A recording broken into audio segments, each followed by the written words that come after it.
Ladies and gentlemen, mesdames et messieurs, meine Damen und Herren, señores y señoras, I am Special Andre, and here we are on Scrap Station. It is another game on the Competo Cups. Competo Cup number 34 it is tonight. We got Beastyqt against Nerchio. Beastyqt here spawning as the yellow Terran, and Nerchio as the red Zerg at the left side.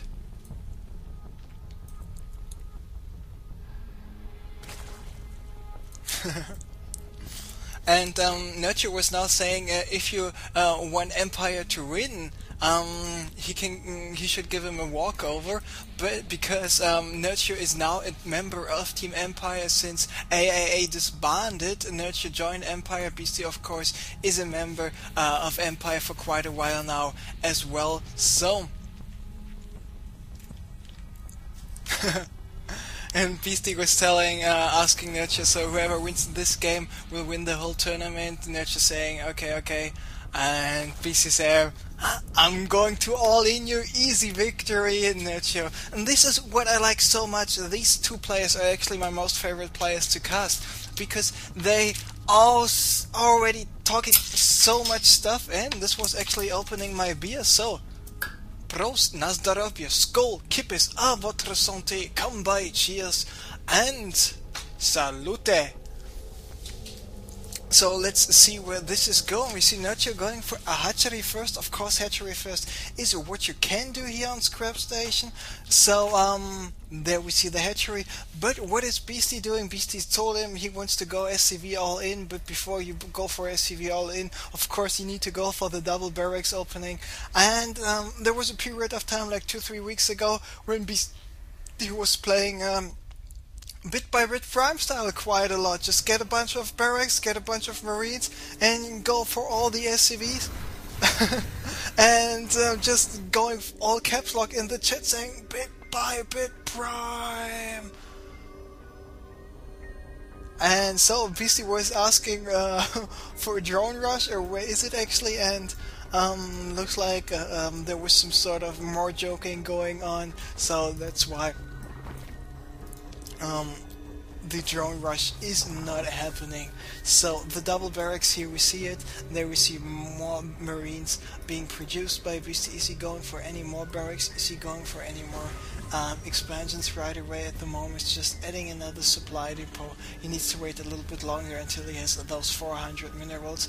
Meanwhile, constantly producing more marines, constantly producing more SCVs, and constantly producing more other stuff. And looks like Nerchio was already able to kill a unit here of Beastyqt. That's why he said nice one, and Nerchio just said okay, it's I am up 1-0 right now. So there we see queen number 1, there we see a queen number 2 is halfway done. Meanwhile, the first queen is out already, going for the lava inject right away. And of course might be possible to go creep tumor first here, especially considering that those two bases are so far apart from each other. But looks like Nerchio at the moment wants to move out with the Zerglings, but this is just not enough Zerglings to apply some pressure. Beastyqt now is having out more Marines, and 8 Marines are what Beastyqt is using, currently moving out with, because Nerchio even said, okay, you're good at making Marines, really reminding me a little bit of carriers are a good talent to have. Or producing carriers is a good talent to have. Not sure about the exact quote, but most of you know where I'm going with this. So do we see a Baneling's nest? No, we do not. We only see still the spawning pool. The Zergling speed is finished in the next 10 seconds, and smart move by Beastyqt to pull back, but because with being here with 8-9 marines, considering that there will be a lot of Zerglings out pretty soon, with the speed upgrade, 8-9 Marines is not enough to survive here for a long time, so lifting up the barracks once again needs to rearrange the Marines. They receive the tech lab, and this is of course the good thing of spawning as the right side as a Terran player. You can build your barracks that way that the tech labs and the add-ons in general are spawning on the inner side, on the safe side. So what does he need to do now? He needs to have a 1 or 2 Marines here to spot, or a supply depot at the top to spot if there are any Zerglings attacking the destructible debris, and they are actually attacking the destructible debris, but here on that area, on this area, and this is really smart play by Nerchio. I like this quite a lot, because with him being able to taking out the destructible debris already, he will be able to expand pretty soon here.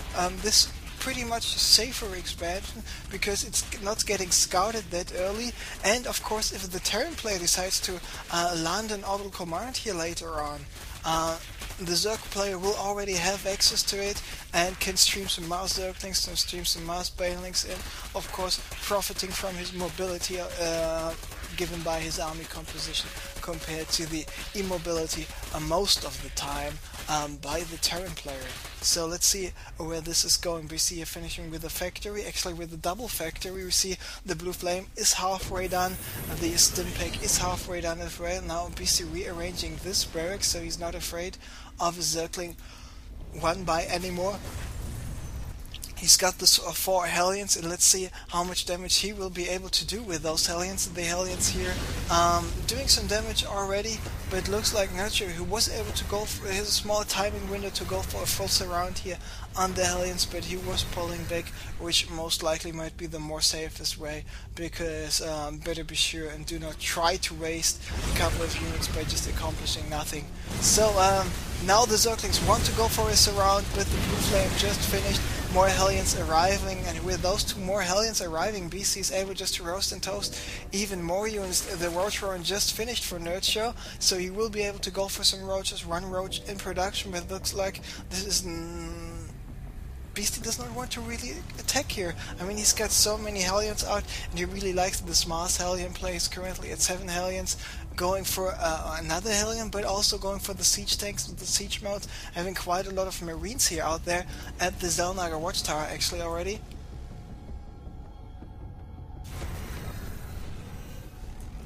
And he's about to move out. He just started with the +1 attacks. The combat shield started like a half a minute ago, and he's getting some missile turrets in his main base because the Spire is about to finish. Nice timing by him as well. So he's going for the double scan. He spots all those Banelings, he spots the Roaches, and he knows that the Banelings do not have the Baneling speed yet. It did not even start it. So he's going for the triple bunker here, and triple bunker might be a nice idea. So now the Banelings moving out. BC needs to spread his Marines a little bit better. He's doing this right now, and Banelings coming from the top and from the left side as well. So the Hellions trying to do as much damage as possible, especially with a splash damage, so they can take out those Banelings pretty good, even though not doing additional damage. But in the end, the mix of Nerchio having the Zerglings, the Banelings and the Roaches was good enough for him to take out the force. He's even expanding here to the 3, not to the 3 o'clock, but to the number 3. Here we still see the remaining the remains of the sign left. So Beastyqt was checking at the Zelnaga Watchtower. He does not know about this idea. He still doesn't even know about the destructible debris, and that's why this smart play is so efficient by Nerchio. He knows, okie dokie, most of the people do not check here, and I mean, he's got a base up and running. He's got 14 drones here, he's got the double extractor coming up, and of course if you want to go for some Mutalisk heavy play, and those 2 additional extractors where he's able to mine some gas from, of course will be so much more powerful for him. So what is Beastyqt doing right now? He's not adding any Thoros. He's got another command center in production. Not sure if he's going for the island, the half island, or the center location. In addition to this command center, in terms of units, he's just going for more Marines, more tanks, and that's basically about it. Nerchio trying to take out here a siege tank. Beastyqt carefully rearranging the siege tanks and how much missile turrets does he have on the field. A couple, but now he's getting more, and him getting more missile turrets is what I really like. At the same time, Nerchio, who's already at 138 supply, is just able to do so much more and more damage, and especially considering with this base up and running, he was at 14 drones, now he is at 16, 18, 20 drones in total there, and with this 20 drones he's actually able to do to get quite a lot of income there. So Mute is still flying around, still looking for any weak points here. Maybe this supply depot, maybe this armory, it would be something where he can do some damage, but now looks like Beasty is moving out. The Banelings now with the speed finished. He's the Mutalist got to the +1, and the +1 for the Zerglings and Banelings will be finished pretty soon as well. Meanwhile, at the same time, he is going for the gold. Beasty rearranging his siege tanks, but those siege tanks are very vulnerable to the Mutas of Nerchio. Now some Stimp Marines trying to do some damage, but not doing enough damage. Very nice control here by Nerchio. Beasty now going for the center location, but here are the forces of Nerchio. Siege tanks not sieged up in time. Muta's able to take out all the siege tanks. Meanwhile, the Marines doing more and more damage, and Nerchio once again just ruffle stomping his way to victory against the Terran player. He's nearly having double the supply already in the 70 supply lead here against Beasty, who is just not a walkover in any kind, but Nerchio is just playing so good. Like this hidden expansion quite a lot. His unit composition with the Zergling, Roach, Baneling, and now with the Mutas as well.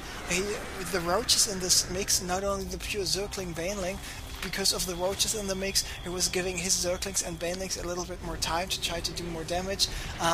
Meanwhile, he was able to use his Mutalist to take out the siege tanks here at that location. So just Beasty rolls behind, and now he's 82 supply behind at the moment, and the supply gap, of course, is getting bigger and bigger. Okay, as soon as Nerchio is maxed out, it will get smaller and smaller. But as soon as Nerchio is maxed out, of course, he can able to bank up some lava and bank up some additional minerals and gas, even though taking with this Mutas right here actually lost him more than it was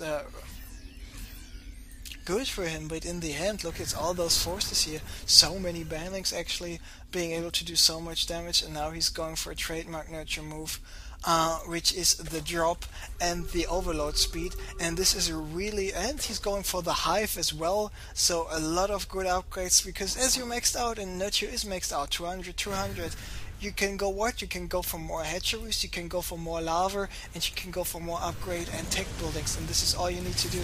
Meanwhile, this single Hellion doing actually quite a lot of damage already, 12 kills here for Sergeant Hellions, but this is only a small scratch on this superb surface here of Nerchio's gameplay. Quite a nice metaphor, by the way, huh? So, try number 2 by Beasty to go for this, to launch with the command center here at the center location. The Mutas have been repelled for the moment, but so many Banelings here. I mean, he's going for 19 more Banelings, and he's got 33 already on the field, so 52 Banelings in total.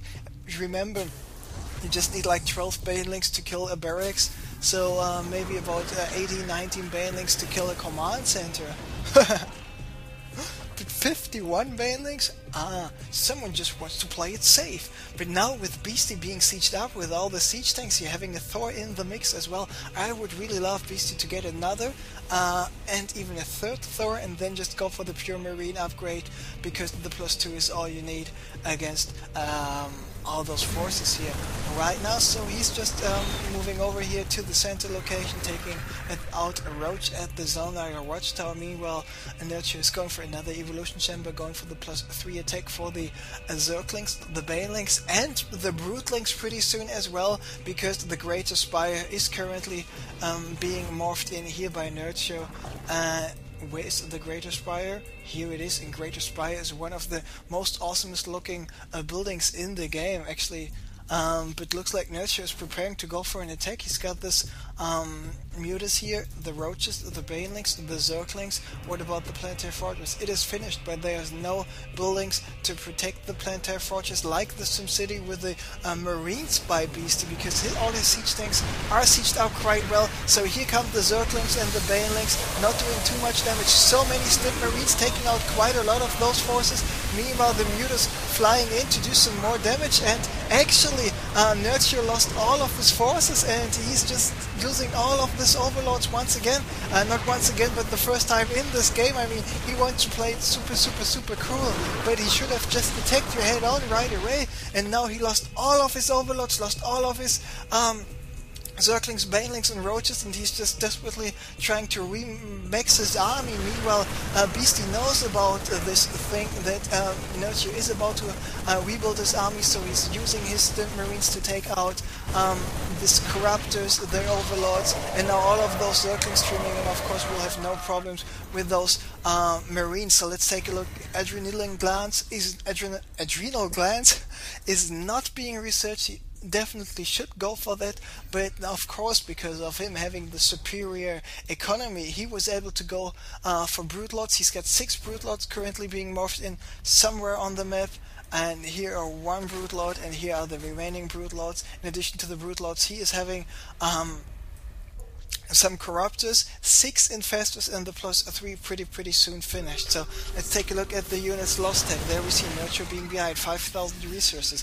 But in terms of supply, it's 160 against the Nerchio. He's maxed out once again. What about all those Zerglings? Now they're moving in.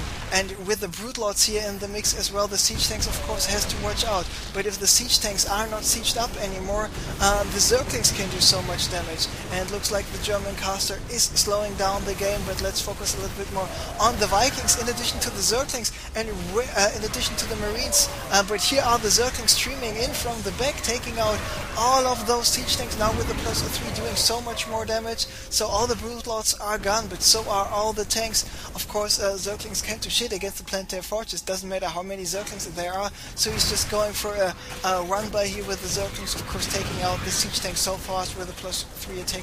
Those Zerglings doing insane amount of damage, meanwhile being super duper cheap at the same time. So no battlecruiser out, no Banshee out, and because the battlecruisers are a really good unit to have against the Zerglings, so now the Zerglings can just rip apart all those remaining units. But Beastyqt here with a couple of more Marines in addition to SCVs moving in, and he finally was able to take out all of those units. Of course, once again the question will be, at what cost was he able to accomplish that mission?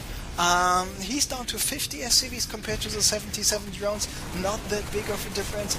More Infestors here moving to the middle, and with this Infestors moving over there to fungal growth the SCVs, he's just might be able to get rid of the Planetary Fortress, but not just yet. It lives with it was down to 150 HP, and now all the Zerglings are dead. This Planetary Fortress already at 50 kills now.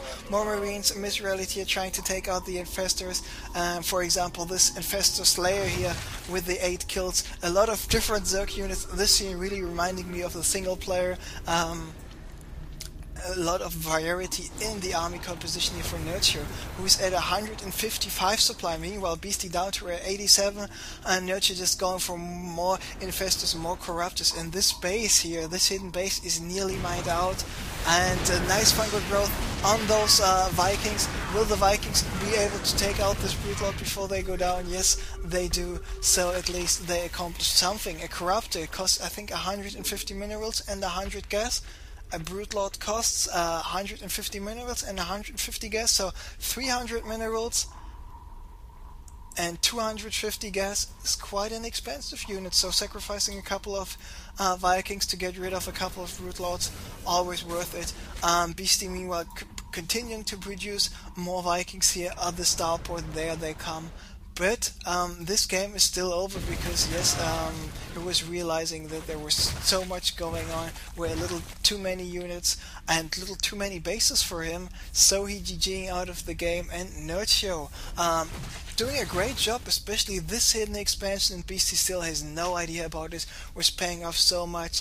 And the way he dealt with this attack, Beastyqt was not even nearly able to accomplish as much damage as he would like to see.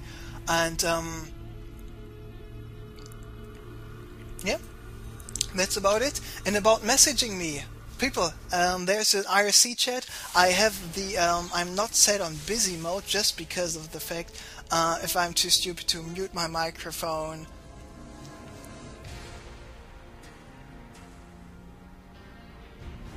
or something similar, or there are any other technical problems. That's why I do not set myself on busy mode. But if you get any feedback, of course, everything good or bad is appreciated. You can email me, check my webpage, andre.com. You see all relevant contact information. There's a thread on Team Liquid where you can post comments, and you can just use the IRC, the chat. So if you have anything to say, don't be stupid. I mean, because if you're not realizing that a caster is currently casting a game and you message him in-game, this is just not... I mean, seriously. Be smart.